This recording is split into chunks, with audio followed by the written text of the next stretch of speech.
Sipe Square, what up? Brooklyn is a gangster, gangster. My nigga Jai's the gangster, gangster. My nigga T is a gangster.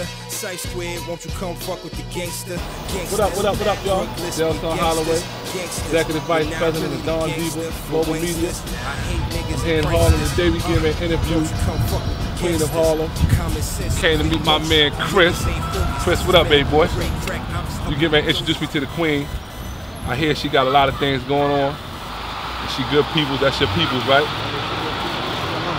Okay. Where we gonna go? We gonna go meet at her shop? Where we gonna meet at? Her shop, man. 32nd Street, man. She got the shop over there and all. She's doing a lot of big things. Okay, so we gonna go over there. You know, I told y'all I'm gonna bring y'all some girls because I've been getting that flack from the women about I haven't had enough women on the round table. So I'm getting ready to bring y'all another G chick. All right? So walk with me while we get ready to get into the mind of another female boss at the round table. We out. Come fuck with the gangsters.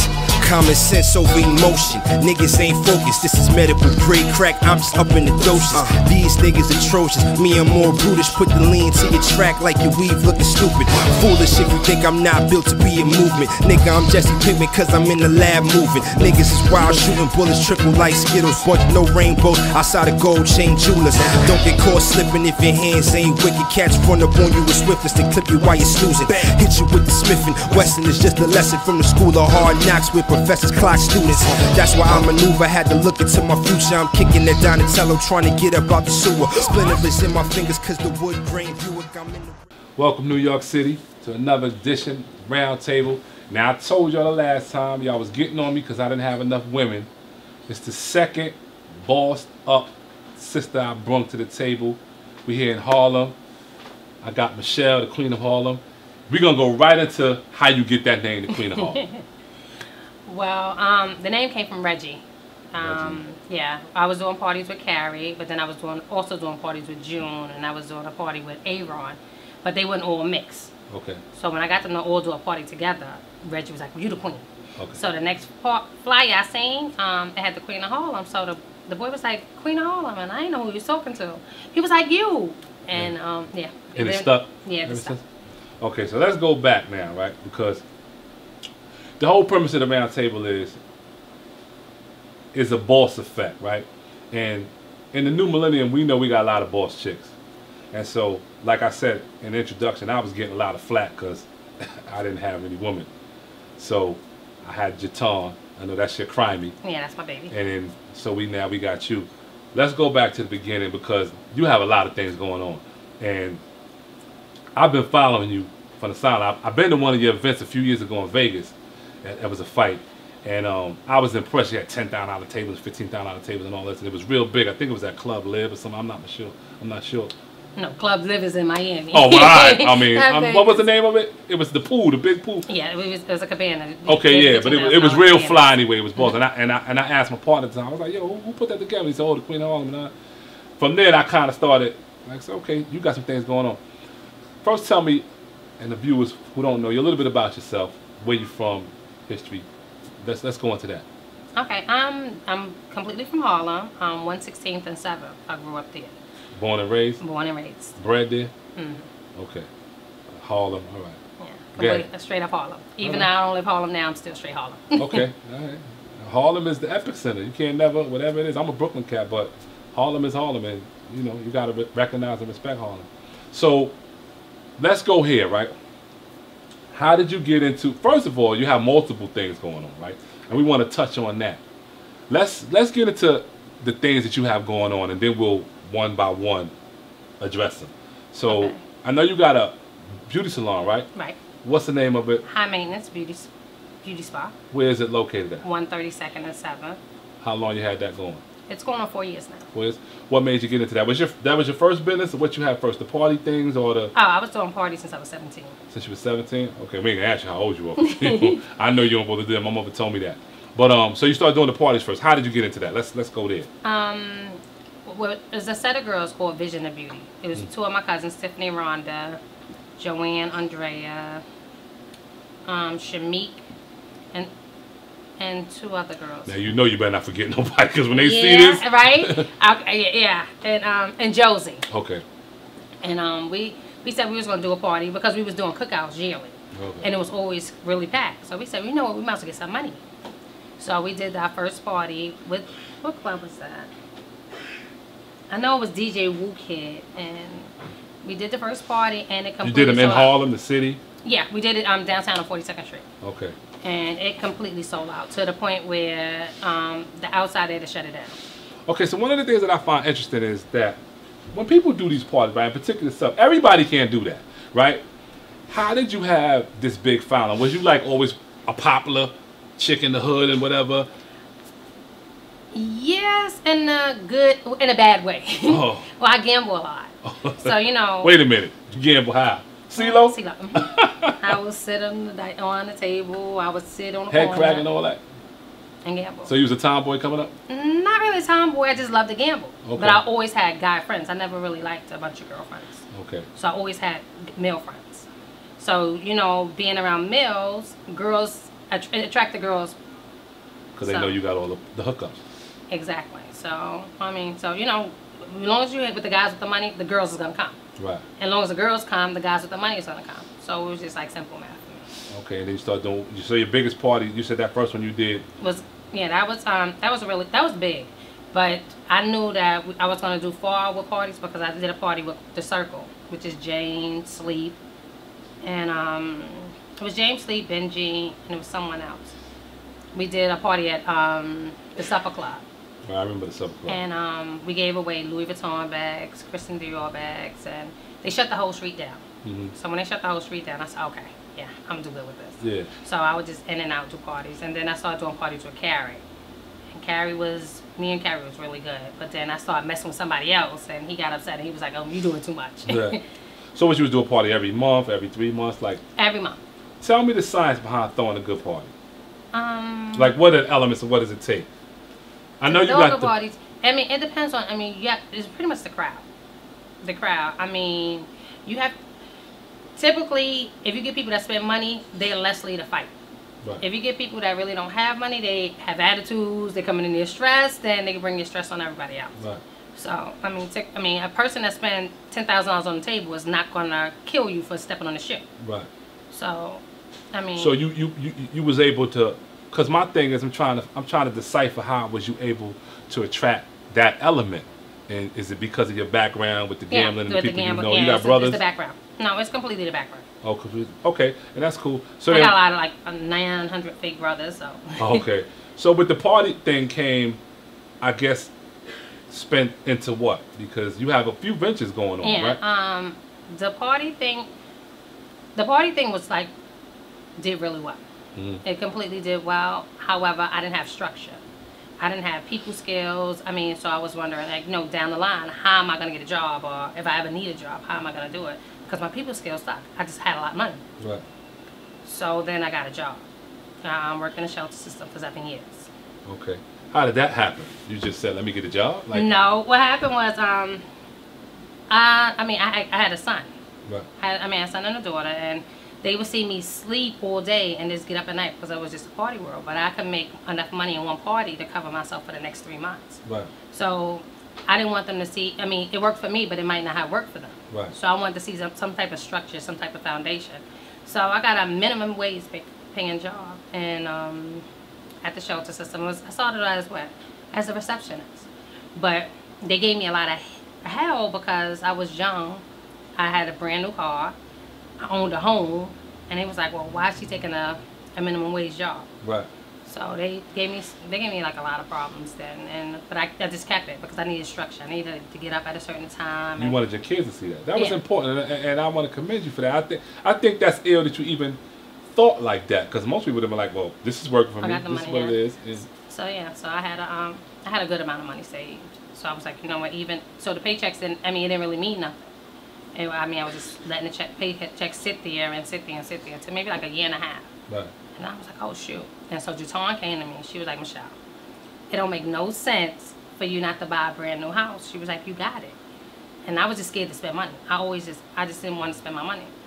So then I was like, I went to the mortgage company and I gave them my pay stub. They was like, how you get a house with a minimum wage job? So eventually I got a promotion. I started I was a case manager.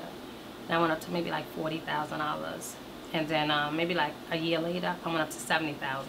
So with the $70,000, making $70,000 a year, and with the money that I had saved, it was no brainer. So you put your credit together and all of that stuff. Because okay, so again, my thing is right, like what I want to highlight and start showing is, and again, I ain't disrespecting no strippers or no chicks that, and we keep it raw here at the round table, chicks that's fucking athletes to try to get on, but I just really want our people to get past the superficial shit. So when people see you with the bags, the cars, the jewelry, and you know you're making moves, they think that shit is just like that. But right now, just based on what you're telling me, I see that there was a plan.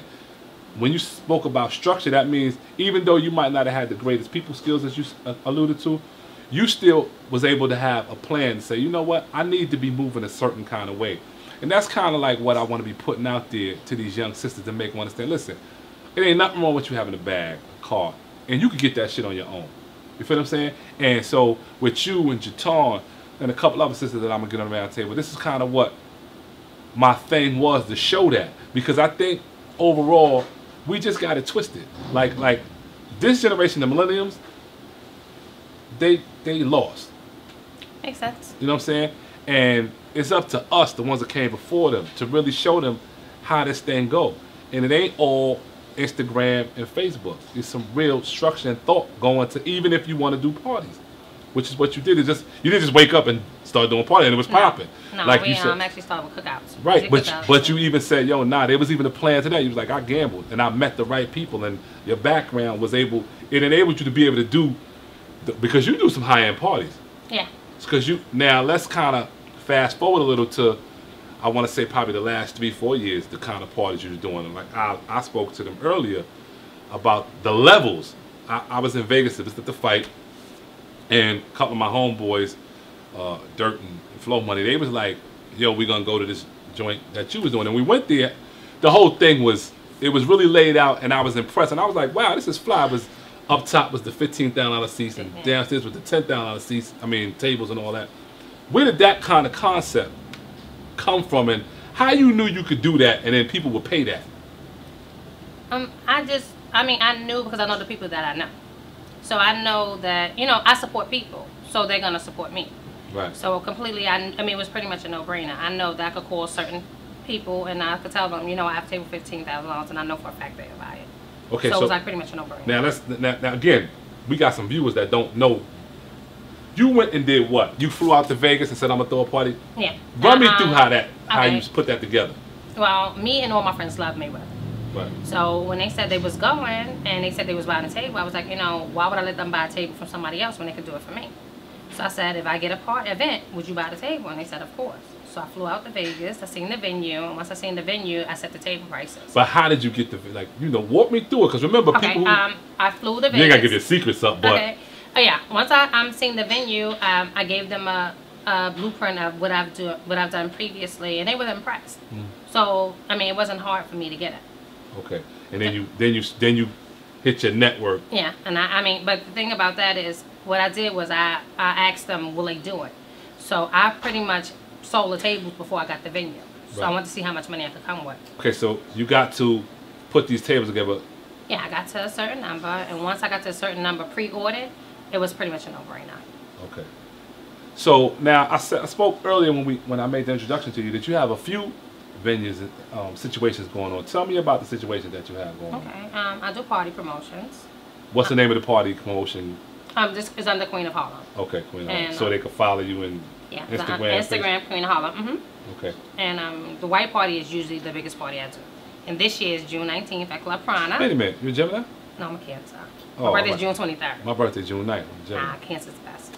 Right, well, see, I come to them parties and act up. My party be crazy too. Okay. You ain't never came to one of my parties. No, because you never invited me. All right, well, we'll get to that. I'll come to yours, you come to mine. I'm already in the hot water with Jatan. Okay, well, yeah, not a problem. All right. So, what else you got going on? Like I said, I do parties. I'm a real estate broker. Wait a minute. You a real estate broker too? You selling houses? Okay, what's the name of your real estate company? And how did you get into that? Jatan. Okay, Jatan. All right. What happened was, like I said, my first house I bought from Jatan. And from there on, but I was doing real estate in New York. it didn't coincide with the shelter. I was working in shelters, but I had to place maybe like 400 people. I mean, for the shelter, you get $1,000 per person that you place. Okay. So I had to go to the people and give them $1,000 per person. So I was like, you know what? Why am I giving them $1,000 when I can pay myself? I have a license. Right. So I left the shelter and just became a full-time broker. Okay. And so what else you got going on? You got the party motion, but I'm a broker. I have the hair salon, which is high maintenance hair spa. What's crazy to me is, in order for you to be wealthy, you need to have multiple streams of income. Where you learned this from? You don't sound like you went to traditional school. You went to school of hard knocks. Yeah, completely. And you just kind of always had this about you? Because it seemed like you had an innate ability to just like hustle. And that's another point. Hustling don't always mean you got to do something illegal. Exactly. It just means you grind. But how did you know you could do all these different things and have all these different hats? That's amazing to me, and I'm really impressed by that. Well, because, I mean, I grew up didn't have it. I mean, I didn't have it. So, you know, I was really smart in school, but I would only go to school just to test. But I would work all the time. So I said, once I get, established, my kids would never have to do that. Right. So everything I did was like pretty much for my kids. So I had to make sure I had enough money. And I knew doing one thing, you definitely wasn't going to have enough money. Okay. So when thing fell, I always had something else. Right. That's interesting to me that you had that. Where did that come from? Parents? Dad? No, my mother was on drugs. Okay, let's go back. Because you talked about you didn't have nothing. Again, this is important. When you said you didn't have nothing, let's talk about that. Let's go into that. Okay. You good with that? Yeah, it's fine. Let's talk about how you came up then. Okay, yeah. My mother was on drugs. My father, his best friend. In the crack area? Yeah. Okay. And it's my father. He was definitely well. He was very well off, but his best friend killed him. Over jealousy. Wow. And so I grew up with my grandmother, and my grandmother, she didn't have it. It was like she had 13 kids. Right. So she didn't have it. So we was just getting here and there. So from 10 years old, I've been working. Wow. Wanted to come highlight you. I wanted to speak to you. I wanted to get behind all of the things you got going on, and I wanted to speak to the woman and where that came from. And now, you've touched on it. How did that affect you, with your dad dying? Did you know him? You had a good relationship with him? No, I was one. You was one? Okay, so you didn't really get to know him. And you just hear all the stories from his friends. His friends has been really good to me. Okay, so that's good. So you turned out all right, so I know he's looking over you smiling. He good, you know what I'm saying? You blessed. That's your angel. So then we got the salon. Right. What made you go into that? Now, do you do hair? No, I don't know how to do hair. So how did that happen? I was getting my hair done from uptown on 143rd Street, and there was a guy named Vaughn that was doing hair, and he was amazing. Like when I say amazing, he did my hair good. And I was sitting in the shop, and it was just so happened the lady said, "I'm closing." Where you go? Yeah, she was like, "I'm closing," and we was just sitting there. And Vaughn couldn't believe it because she didn't give no notice. Right. So I asked him. I said, "If I open up a salon, would you come?" And he was like, "Of course." So I went and I located the place, Being a broker, you know how to do that stuff. And I got the place, and then I had some people that did my hair before him, which was Lurleen and a couple other friends, and they were willing to come. Man. That's good. We've been here 4 years. 4 years, and how's it going? It's going well. Beautiful place. All right, so we got the party motion, we got the broker, the real estate broker, we got the salon. You got anything else going on? I have a spa. A spa? Mm-hmm. 138th and 7th. Okay, what's the spa? What's the breakdown spa? The spa consists of body massages, facials, and there's a jacuzzi in there. You do couples massages. Okay, now listen, y'all young girls seeing this, and I need y'all to really, some of y'all dudes, because 100 ton, I said it before, they blowing out some dudes with the shit they doing. But y'all getting this down, like get a pen and a pencil and start writing some stuff down, take notes. My dad used to always tell me, when you see somebody doing something better than you, don't get jealous, take notes. So that's what I want to get y'all with. You got anything else you want to add? You got a big event coming up. Yeah, June 19th, Club Prana, all white. Your birthday? Yeah.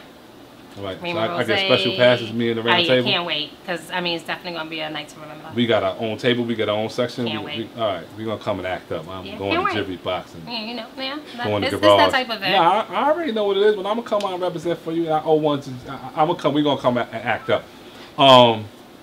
You give people your handle, your Instagram, Facebook, however they want to contact you. I have Instagram. I'm Queen of Harlem, and that's pretty much it. I don't really use. I have Facebook, but I don't really use it. Okay, well, Queen of Harlem. But it's Queen of Harlem. That's Facebook. And the event is June 19th at Club Prana. Club Prana, where's that at?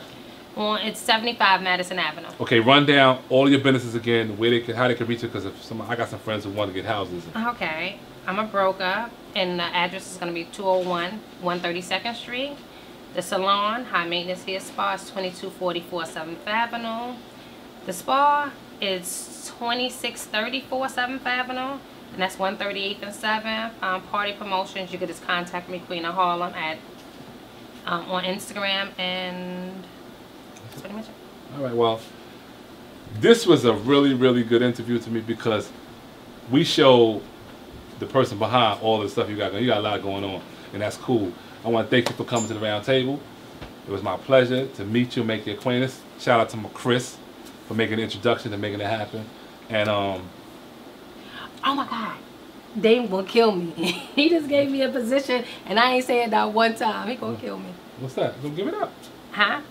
Oh, and I also made the president of Dash Studios. Oh, Dame, that right there. Shout him out. We give Shout him out on Dame. the round Don't table kill now. me. Love you, Dame, forever. Dame who? Dame Dash. From where? Huh? Who's Dame? Straight up from Harlem. Okay. My baby from It's Harlem. Rockefeller. Yeah, Like, Rockefeller. you gotta remember, everybody on here, they ain't gonna know like we know. So you gotta give it all the way up. Okay, yeah. Well, Dame Dash, she definitely gave me a position that I could not refuse, and I was completely honored. I'm the president of Dash Studios. And Where's that at? Huh? And where's that at? It's in Harlem. It was right now. It's in the Village. It's located in the Village, Popperton Academy. Okay. Shout out to Delson, Round Table, Dawn Diva. Thanks for having me. I know you're gonna come back. No, but thank you. But I'll see y'all. Hopefully you come to Prana, all white, June 19th. It's definitely well worth it. Ghetto celebrity. Who roll with brave women? Keep the way he got the way spinning. Like a carousel talking a big deal. Too much time to take up. Almost sprayed the Jacob at will and off the kill with the commissary caked up. Contemplating with cats blazing. Cats escaping tax evasion. Didn't know shit is that.